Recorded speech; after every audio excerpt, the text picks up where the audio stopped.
Hello students, welcome to class 8। बच्चों, ये हमारी नंदिनी हिंदी पाठ्य पुस्तक है और जैसा कि आपको पता है अब आपके प्रैक्टिकल टेस्ट स्टार्ट होने वाले हैं।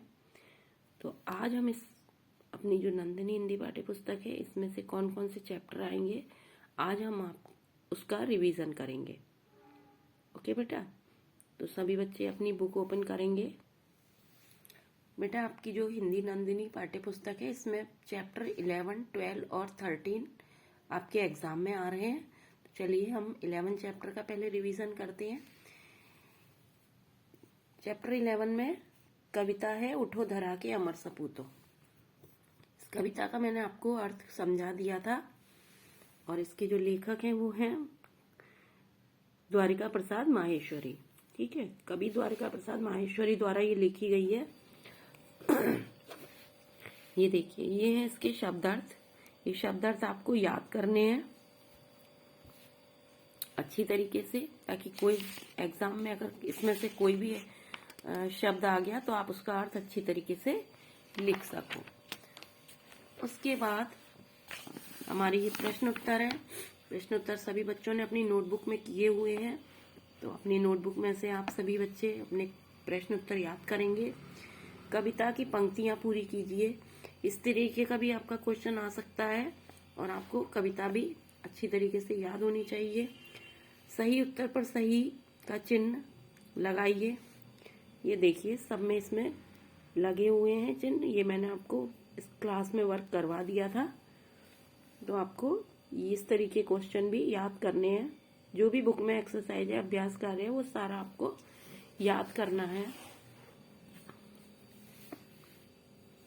जिन बच्चों का वर्क नहीं हुआ है वो बच्चे अपना वर्क अभी बुक में से देखकर कर लेंगे। ओके, इस वीडियो से। फिर है निम्नलिखित शब्दों के उचित विलोम शब्द के सामने राइट का चिन्ह लगाइए। तो ये देखिए मैंने लगाए हुए हैं। अगर आपकी बुक में नहीं हो रहे हैं तो आप इसको कर लेना। ओके, और याद भी कर लेना।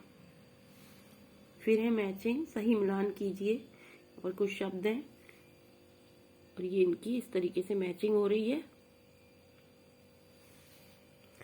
निम्न के शब्दों के तत्सम रूप लिखिए। यहाँ पर ये तत्सम रूप लिखे हुए हैं। ठीक है, फिर निम्नलिखित पंक्तियों का भावार्थ अपने शब्दों में लिखिए। युग युग के मुरझे सपनों में सुमनों में नई नई मुस्कान भरो। तो यहाँ पर ये इसका लिखा हुआ है। कवि का कहना है कि जो कई युगों से मुरझाए हुए फूल हैं उसमें नई नई मुस्कान भरो। नवयुग की नूतन वीणा में नया राग नव गान भरो। इस नए युग की जो नई वीणा है उसमें तुम नया स्वर, नया राग और नया गान भरो, नया गाना भरो।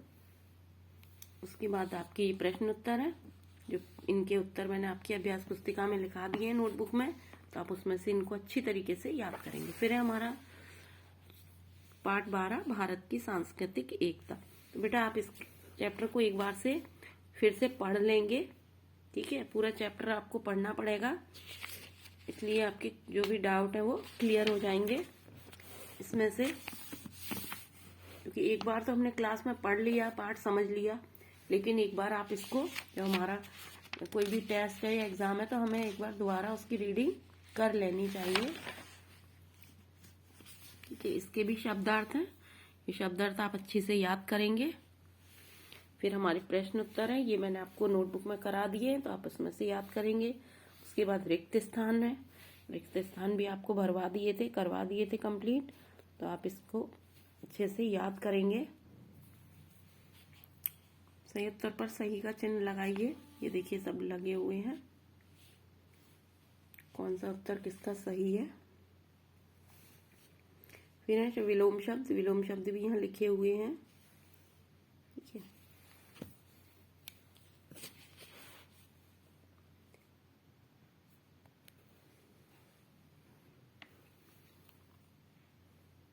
और ये है निम्नलिखित शब्दों के अर्थ लिखकर उनका वाक्य में प्रयोग कीजिए। ठीक है, तो ये वाक्य में प्रयोग आपको अपने आप करना है। निम्नलिखित वाक्यों को शुद्ध करके लिखिए। तो शुद्ध करके आपको लिखना है, भारत में कई भाषा बोली जाता है। तो आपको लिखना है, भारत में कई भाषाएं बोली जाती हैं। या भारत में कई भाषा बोली जाती हैं। ठीक है, इस तरीके से आपको इसको शुद्ध करके लिखना है। फिर निम्नलिखित प्रश्नों के उत्तर लिखिए। ये मैंने आपको आपकी नोटबुक में करा दिए हैं और आपको इनको अच्छी तरीके से याद करना है। फिर हमारा पार्ट 13, अगर नाक ना होती। इस चैप्टर की भी आप एक बार अच्छी तरीके से दोबारा से रीडिंग कर लेंगे। एक बार तो हमने क्लास में कर ली है, लेकिन आप एक बार और इसकी रीडिंग कर लीजिएगा, इसलिए आपको और अच्छी तरीके से समझ में आ जाएगा। और कोई भी अगर किसमें से प्रश्न आ गया तो आप अच्छी तरीके से कर पाओगे। फिर उसके बाद है ये आपके शब्दार्थ, जिन्हें आपको बहुत अच्छी तरीके से याद करना है। और बेटा मात्राओं का विशेष ध्यान रखना हिंदी में। ये क्वेश्चन आंसर है। सही शब्दों से रिक्त स्थान भरिए। ये सही शब्दों से रिक्त स्थान आपको भरने हैं।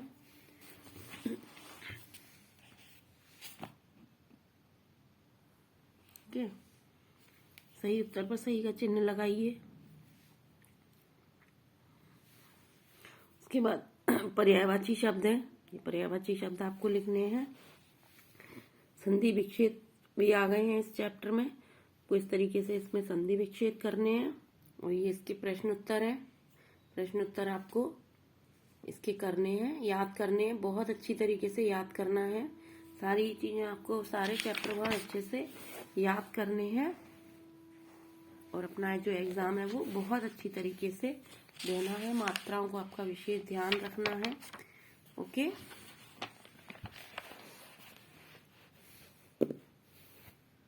तो ये हो गया आपका रिवीजन वर्क।